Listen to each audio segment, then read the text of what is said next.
এই ধরনের কোনো নাশকতা হবে। আমরা কিন্তু বলছি কোনো সুনির্দিষ্ট তথ্য নাই, বাট আমি ইভেন দেন যদি এরকম কোনো কিছু হয়ও, বাট মানে আমি বলছি যে আমরা একদমই প্রস্তুত আছি, আমরা এই ধরনের যে কোনো ঘটনা আমরা প্রতিহত করতে প্রস্তুত।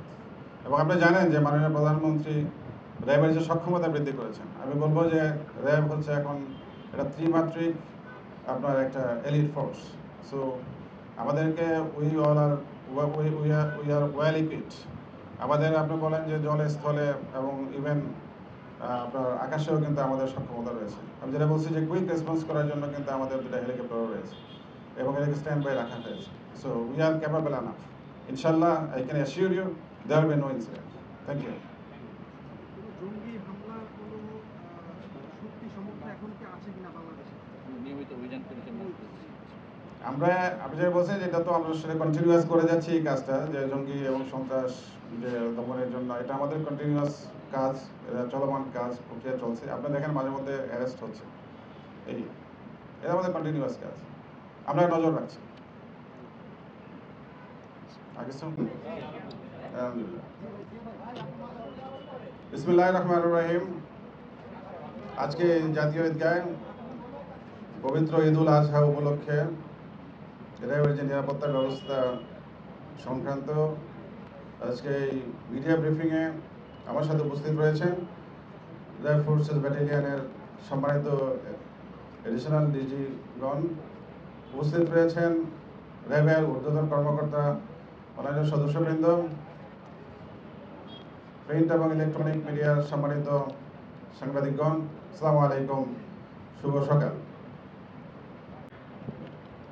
পবিত্র ঈদুল আজহা ধর্মপ্রাণ মুসলমানদের সবচেয়ে বড় একটা অনুষ্ঠান হচ্ছে এটা, যেটা আমরা বলি যে একটা ফ্ল্যাগশিপ ইভেন্ট।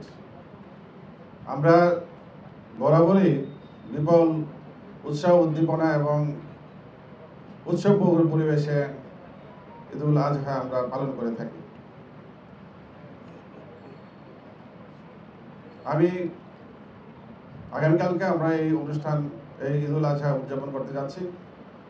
আমি শুভলগ্নে গভীর শ্রদ্ধার সাথে স্মরণ করছি হাজার বছরের শ্রেষ্ঠ বাঙালি স্বাধীনতার মহান স্থপতি জাতির পিতা বঙ্গবন্ধু শেখ মুজিবুর রহমানকে।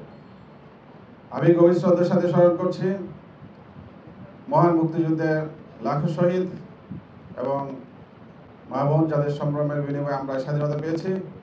আমি এই গভীর শ্রদ্ধার সাথে স্মরণ করছি 1975 15ই আগস্টে ঘাতকের বুলেটে শাহাদত বরণকারী বঙ্গবন্ধু পরিবারের সকল সদস্যদেরকে।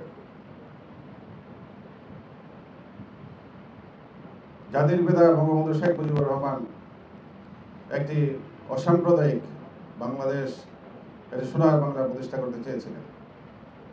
আজকে আমরা মাননীয় প্রধানমন্ত্রী তারই সুযোগ্য কন্যা মাননীয় প্রধানমন্ত্রী শেখ হাসিনার নেতৃত্বে আজকে আমরা দেখতে পাচ্ছি একটা অসাম্প্রদায়িক বাংলাদেশ প্রতিষ্ঠিত হয়েছে। এবং শুধু তাই না, আমি বলবো যে সারা বিশ্বে আজকে বাংলাদেশ সাম্প্রদায়িক সম্প্রীতির এক উজ্জ্বল দৃষ্টান্ত। আপনারা জানেন এখানে সকল বর্ণ ধর্ম সবাই যার যার অনুষ্ঠান আদি উৎসবমুখর পরিবেশে এবং বিপুল উৎসাহ উদ্দীপনার মাধ্যমে পালন করে আসছে। প্রিয় সাংবাদিকবৃন্দ, ঈদুল আজহার প্রধান আকর্ষণ আমরা জানি যে আমরা পশু কুরবানি করি, তার আগে পশু আমরা ক্রয় করি। আপনারা জানেন যে এই ঈদুল আজহাকে কেন্দ্র করে ইতিমধ্যেই শহরে এবং রাজধানী এবং বিভিন্ন শহরগুলোতে পশুর হাট জমে উঠেছে। মানুষের এই কেনাকাটাকে নিরবিচ্ছিন্ন করা, সেখানে পর্যাপ্ত নিরাপত্তা ব্যবস্থা গ্রহণ করা হয়েছে। ওখানে যাতে কোনো মলম পার্টি, অজ্ঞান পার্টি, চুরি, ছিনতাই এই সমস্ত অপরাধ যাতে না হয় প্রতিরোধে র্যাব সার্বক্ষণিক নজরদারি করছে এবং পর্যাপ্ত ফোর্স মোতায়েন করা হয়েছে। আপনারা জানেন যে গরুর হাটে অনেক সময় শোনা যায় যে জাল টাকা। জাল টাকা শনাক্তকরণের জন্য ওখানে র্যাবের যে প্রত্যেকটা বুথ রয়েছে সেখানে কিন্তু ডিভাইস রয়েছে, শনাক্তকরণের ডিভাইস রয়েছে, জাল টাকা। তা আমি আপনাদের মাধ্যমে যারা গরুর হাটগুলোতে কেনাবেচা করছে, এবং বিশেষ করে আমি বলবো যে যারা আমাদের কৃষক সারা বছর অনেক কষ্ট করে, অনেক পরিশ্রম করে যারা এই কুরবানির পশুকে যারা পরিপালন করেছে, তারা যেন অত্যন্ত সতর্ক থাকে, যেন এরকম কারোর কোনো এই যে মলম পার্টি, অজ্ঞান পার্টি, এই সমস্ত কোনো চক্রের যেন খপ্পরে না পড়ে, আমি আপনাদের মাধ্যমে তাদেরকে জানাতে চাই, তাদেরকে সতর্ক করছি। এবং যদি জাল টাকার কোনো ইয়ে থাকে, সেটা যেন ওখানে যে র্যাবের বুথ আছে সেখানে যেন সাথে সাথে যোগাযোগ করে। আপনারা জানেন যে আমরা এই ধরনের উৎসব যখন হয় তখন নারীর টানে অথবা পরিবারের সদস্যদের সাথে এই আনন্দ ভাগাভাগি করার জন্য আমরা গ্রামের বাড়িতে ছুটে যাই। আমরা প্রত্যেকটা, যেখানে আপনার লঞ্চ ঘাট রয়েছে, বাস টার্মিনাল রয়েছে, রেল স্টেশনে আমরা ওখানে পর্যাপ্ত ব্যবস্থা রেখেছি, যাতে করে ওখানে যারা ঘরমুখী সাধারণ মানুষ তারা যেন কোনো সমস্যায় না পড়ে।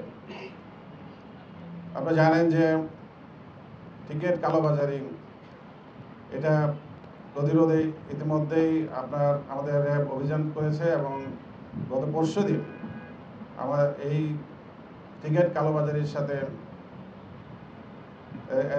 সংঘবদ্ধ একটা দলকে র্যাব গ্রেফতার করেছে, 10 জনের।